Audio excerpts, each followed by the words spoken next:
I'd like a Gershwin too. I'm simply trying to gather information to help the people in the present trace the path of the virus. Films are not the most important thing for me, but they're about the only thing I can do. We appreciate your volunteering.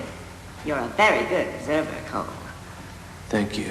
We have a very advanced program, something very different. An opportunity to reduce your sentence considerably. And possibly play an important role in returning the human race to the surface of the earth. If you had to sum up 12 monkeys in 12 seconds, what would come to your mind right away? Nostalgia, decay, perception of the world, and 39 Steps. Because when I first read the title and the script, that's what came to mind, was 39 Steps. Monkeys. Monkeys, yes. 12 of them. The story was very complicated, and I didn't know what we were doing half the time. We kept talking to each other, trying to, where are we? You had a bullet from World War I in your leg, James. How did it get there? I don't know. Look, you said that I had delusions, that I created this world. You said you could explain everything. I can't! Well, I hated getting up in the morning to go to work. I just didn't want to go. Because I knew I was somehow making a mess of things. Everybody thought I knew what was going on, and I didn't. I fool myself into thinking I'm in control. That's very important. And I hire a lot of people who bow down and say, yes, sir, no, sir. So they made me think I knew what I was doing. No, Don't you think you invent something? I'm making a film now. It's just solving problems, it seems to me. And it's really hard now to surprise myself with something that feels original. I can't even think of something in the film that felt original to me. In one sense, I think I've stopped watching television and movies because I'm frightened of knowing too much. Because the more things I watch, the more things I realize I can't add anything new to this. So it blocks me. Where's the mythology in 12 Monkeys? Mythology, whoa. Well, I can't think of any. Every time you make a film, the director, I become Icarus because you have great dreams and then you end up flying too close to the sun and you burn up and crash to the earth. That's the mythology in filmmaking always. And the other mythology is Sisyphus, is pushing the rock up the hill every day, and then just when you think you've succeeded, it rolls back down and you start all over again. Do you belong to the category of directors who think they always tell the same story?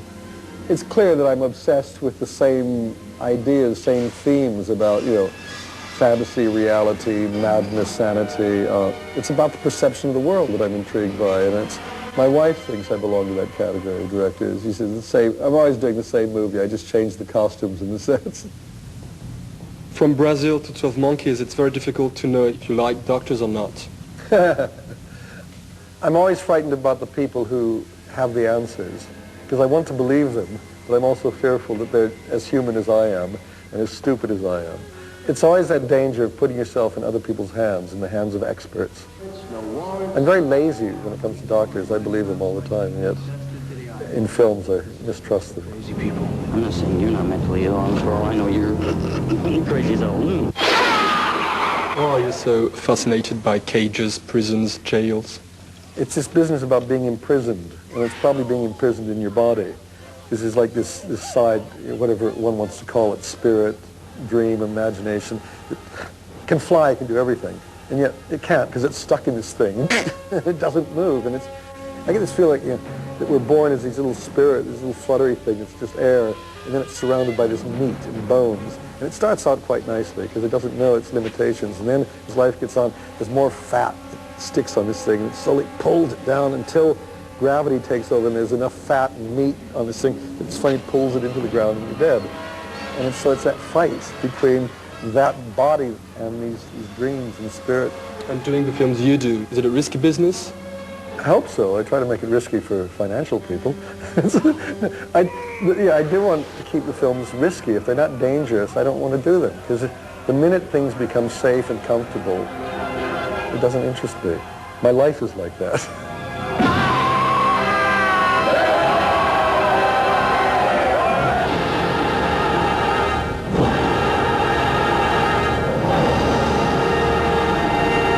Vous qui allez et qui aimez le cinéma, qui êtes-vous exactement? Qu'est-ce qui vous pousse à aller voir tel film plutôt qu'un autre? Un acteur, une affiche, un article de presse? Qu'est-ce qui vous plaît et vous agace dans le cinéma français et américain?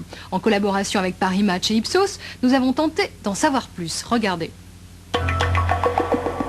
C'est avant tout le sujet du film, ensuite les acteurs, qui vous incitent à aller voir un film. Par ailleurs, ce sondage permet de relativiser l'importance des critiques par rapport au bouche à oreille.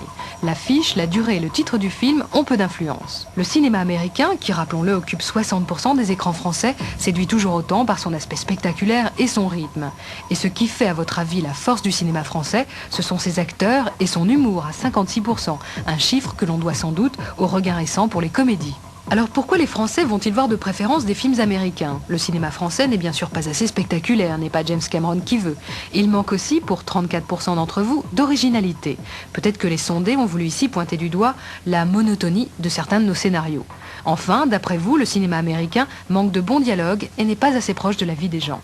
Les acteurs qui symbolisent le mieux le cinéma français sont Gérard Depardieu et Philippe Noiret, mais Christian Clavier arrive numéro 2 chez les moins de 35 ans. Les actrices qui symbolisent le mieux le cinéma français sont Catherine Deneuve et Sophie Marceau, laquelle est numéro 1 toutefois chez les 15-24 ans. Pour les Américains, les grands gagnants sont Kevin Costner et Jodie Foster, suivis de près par Sharon Stone. Voilà, c'est tout pour aujourd'hui. Demain, Elizabeth Taylor.